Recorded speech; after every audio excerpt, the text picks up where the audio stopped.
Bukod sa makakaiwas sa trahedya, talagang napakagandang magawa ito sa buong Pilipinas.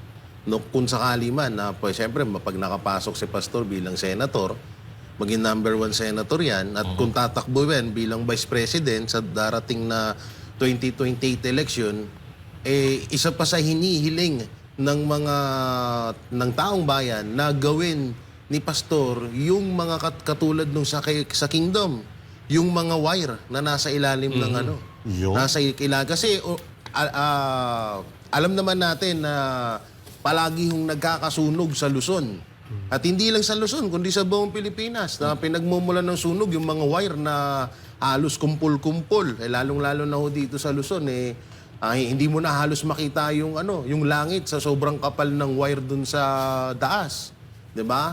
So isa pa rin 'yan sa inaano ng taong bayan na sana kapag naging may na si Pastor, may karapatan ng ipatupad yung mga ganyan Sana yan din ang isa sa unahin niya kasi una kapag nasa ilalim nga naman yung mga wire, talagang safe sila. Walang mangyayaring sunog sa mga kasi kadalasan yan ang pinagmumulan Lalo na yung jumper, tas yung mga wire na buhol-buhol. Hindi katulad nung katulad sa KOJC, tingnan nyo, ni isang wire, wala kayong may kita dyan. At sa kaming mga banateros ang saksing buhay na dyan sa kagandahan sa Kingdom. Akalain mo, banateros, naisip pa ni Pastor yan. Pag tinignan mo kasi, napakasimple, wire lang. Pero alam mo, hindi basic yan. Mahirap yan. Ikita mo yung mga nangungunang syudad dito sa Pilipinas na mga kilala. Hindi ko na sila isa-isahin. Baka tamaan yung mayor nila. Hindi ganyan. Sala-salabat ang wire. Pwede ka nga manlambitin O, di ba? Sinasabi natin na vision. Alam mo, kahit sa loob, akala nyo sa labas lang yan walang wire.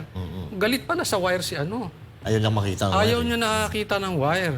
Pero minsan pwede rin, maganda rin yung wire, may ibitin siya dyan.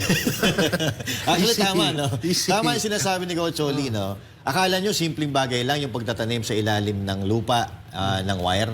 Napakalaking bagay po yan dahil naiiwas ang ating ang pamayanan sa sunog. Kasi kadalasan, katulad na sinasabi ni Jay, kadalasan dito ang sunog, kung hindi sa kandila nagsisimula sa kuryente dahil maraming jumper. Kasi yung mga nakalaylay na kuryente, prone yan sa mga jumpering.